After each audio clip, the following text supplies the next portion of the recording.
What's up everyone, I'm Eldritch, and if you have been looking for a source to explain to you what Camelot Unchained actually is, then look no further because I'm going to give you all the nitty-gritty details you need to understand, while still keeping it relatively simple so that the video doesn't take forever.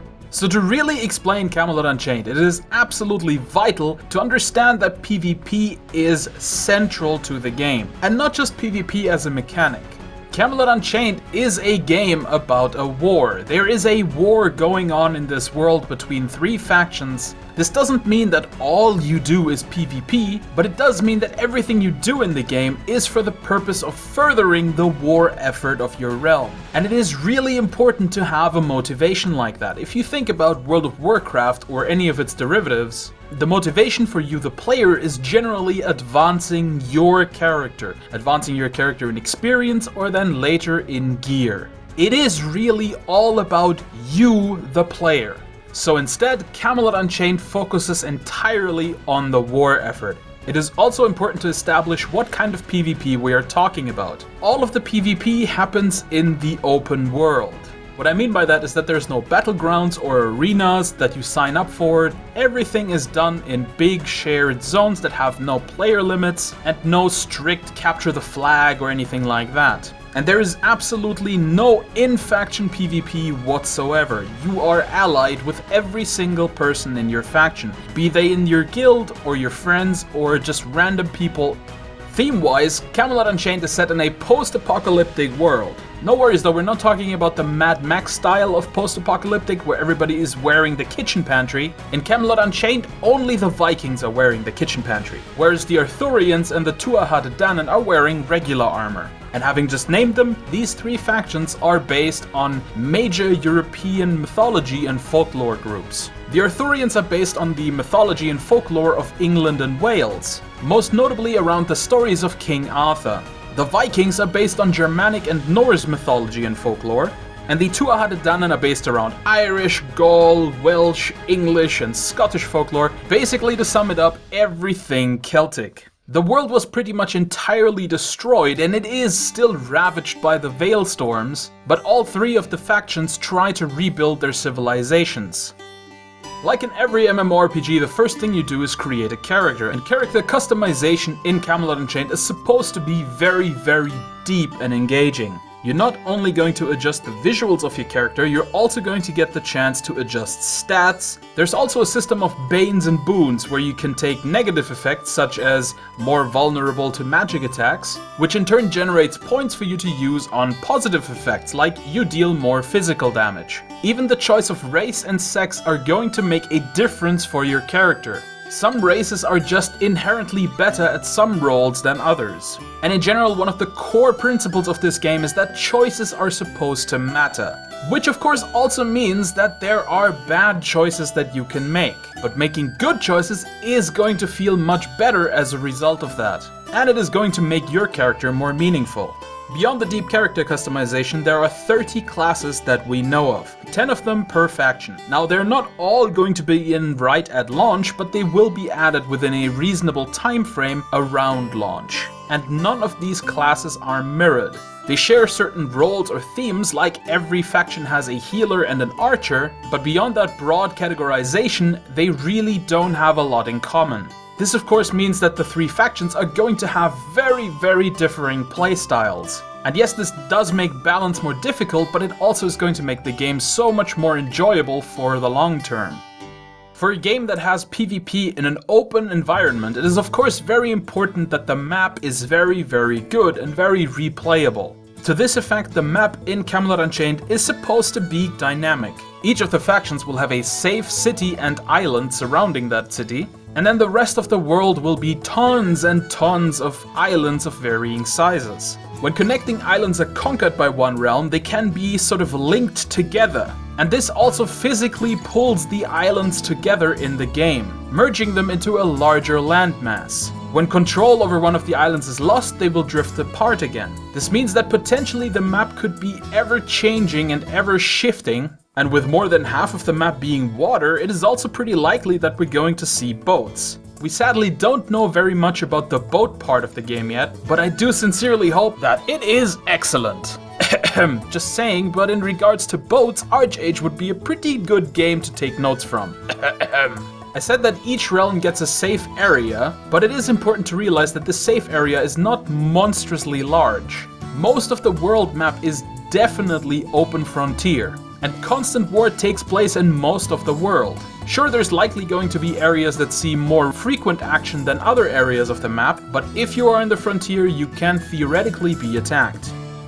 Speaking of being attacked, the combat system in Camelot Unchained is hotbar based and is supposed to be a little bit more tactical than some of the other games of the recent past, where you just click on somebody and then click your ability, and that's all the interaction you have with it. Every character is supposed to have a bunch of hit zones, for example head, chest, left arm, left leg, right leg. And when you attack that character, in your ability it is specified which part of the enemy you are going to attack. This is of course important because if that character is wearing a shield or a helmet, you might want to instead go for the leg or go for an arm. If you want to make sure that they can't use their weapon, attack that weapon arm over and over until it falls off. Instead of receiving finished abilities such as Fireball, in Camelot Unchained you will receive components for abilities, such as Fire and Ball, which you then combine to form the ability. This gives each class a whole host of options of how you personally want to play it. Want to have your Fire Mage with mostly just single target attacks? Build those abilities. If you want them with more AoE, build those abilities. Once again, it is up to you because your choices are supposed to matter. Now there's one thing I have to make clear, and that is that this game is definitely designed around group combat. World of Warcraft and its derivatives have done a lot to shape the MMORPG genre to a point where everybody is supposed to be entirely self-sufficient. And that is definitely not what Camelot Unchained is doing. In Camelot Unchained, you are not self-sufficient. There are dedicated healer and support classes. If you pick one of those classes, you are not going to be that great at combat. If you choose an entirely damage-dealing class, you will do a ton of damage, but you're also going to be very squishy and have practically no self-sustaining abilities. This is basically a return to the days before World of Warcraft, when the Trinity was not so incredibly strict as it is now. Nowadays, it is very much heal, DPS, tank, but all the healers in the tanks still have to be able to be DPSs, yada yada, everybody has to be able to solo level. And in the days before World of Warcraft, that was simply not the case. It was much more common to have classes that were highly specialized and did one thing incredibly well, but just simply were not that good in other roles, and required other people to make them function at top capacity. Now this doesn't mean that soloing is entirely impossible. There will also be classes in this game that are better at soloing, and solo or small scale PvP will definitely be a thing. It is just that there are going to be classes that are simply not going to be as good at running around solo than other classes. Another cool thing that City State Entertainment is trying to do is the air system, also known as action, interaction, and reaction. And basically what this means is that all spells and things like arrows are actual objects in the world. In most games, when you cast a spell, the act of it flying through the air is really just an effect. Whereas in Camelot Unchained, the fireball is literally flying through the air and can be stopped and it can be interacted with. So if all goes well with this system, you're supposed to be able to drop 100 swords on the ground and then wind blast those swords and have them fly around and smash into enemies and cut their heads off. Now I know that this is very ambitious and I have no idea to what extent that is actually going to work in the game. We'll just have to wait and see on that one. I'm a little bit skeptic because other studios have said similar things and then delivered not much at all. Now let's talk about progression. You may have heard that Camelot Unchained does not have any PvE, because that was one of the big things that really caught people's attention when the game first went into the Kickstarter. And not just positive attention, some people were like, what, no PvE? That's ludicrous, what are you gonna do when you're not doing PvP? Now this was misunderstood by a lot of people as well, because no PvE doesn't mean that the game has no NPCs. It simply means that you are not progressing through PvE. There are no quests, there are no quest NPCs, and there are no level 5 boars conveniently placed all throughout a forest next to a quest hub. There are boars and there are wolves and there are probably other monsters, but they are not there just because they need to be there for some quest chain. They're there because they're part of the game world. And the other thing that they meant with no PvE is that there is no structured PvE. No dungeons and raids to get a bunch of gear. There are dungeons and there may be raid bosses, but they are not providing you with the gear that your character wears. And killing monsters and animals also doesn't provide you with any experience. Instead, it provides you with materials for crafting, because all of the gear in this game comes from crafting, but we'll get to that.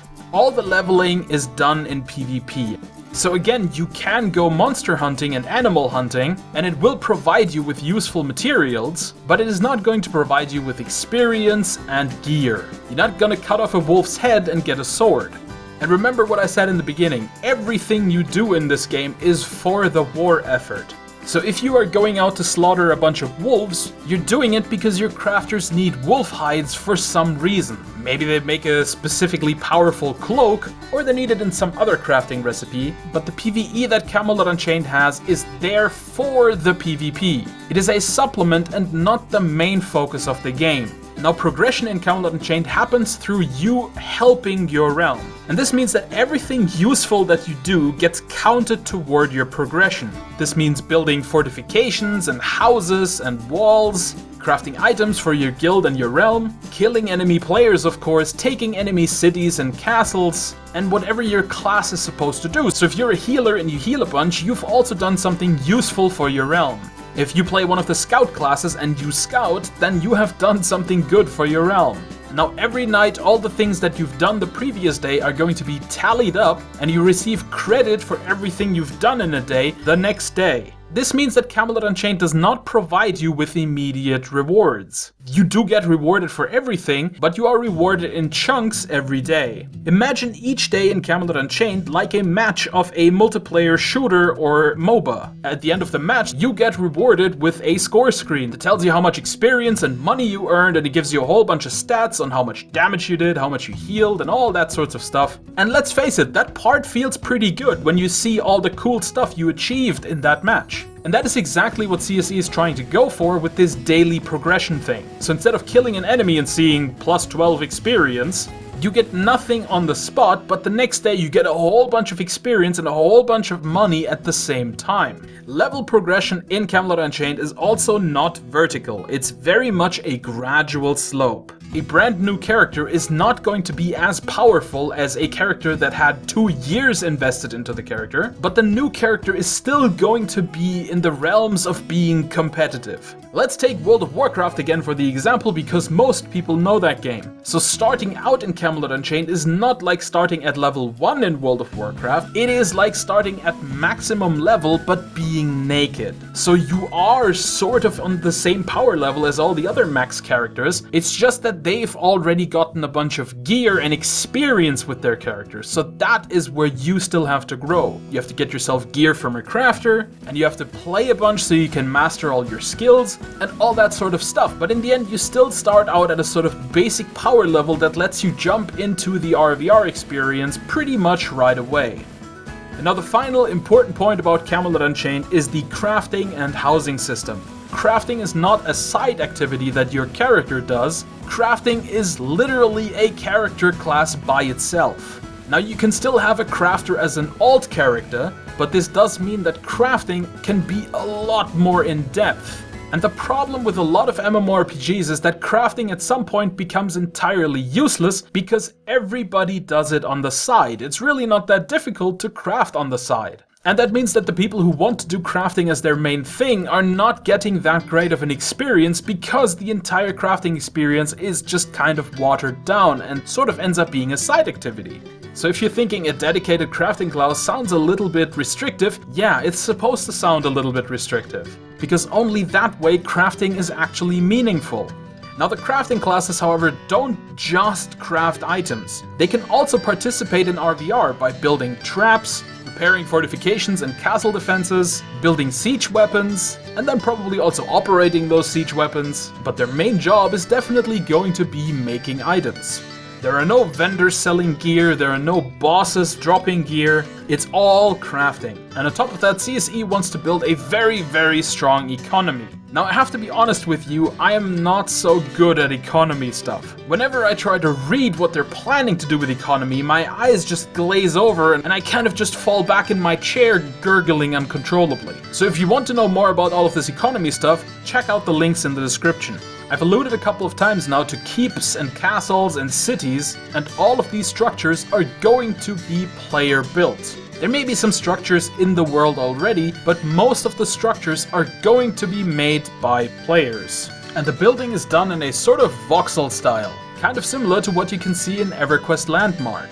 But you don't necessarily have to build your house brick by brick every time. You can also prepare a house or a castle in Cube, CSE's Camelot Unchained landmark if you will, and then turn it into a blueprint and use that in Camelot Unchained, with the necessary materials of course, to build the house a little bit more quickly and not stone by stone. And this is really going to be, once again, a pivotal part of the war effort. You're going to build cities and castles around the power stone structure thingies that tie the islands together. And then the other realms try to come in to defeat those defenses that you set up so that they can take over the islands. Because all the castles and cities that you build can be destroyed by enemy players. And building structures and castles is not just important for defending these power sources, it's also important because there is no fast travel in the game. So if you don't want to be carrying the ore you harvest all the way back to the capital city, you're going to need a nearby property where you can dump those materials off.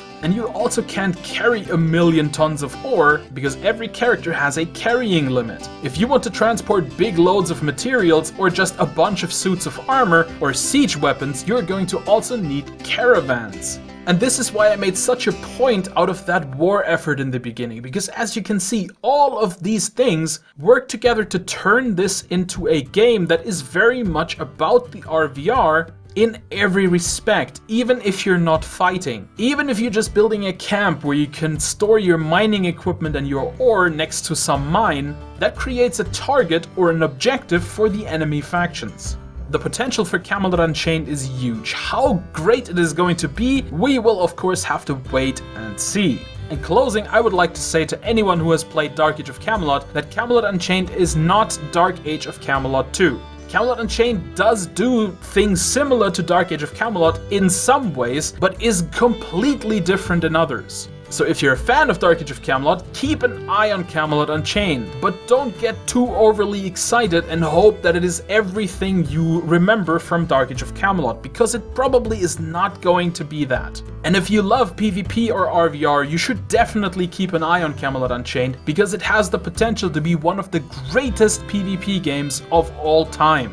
It's certainly old school in some ways, but also very innovative in others.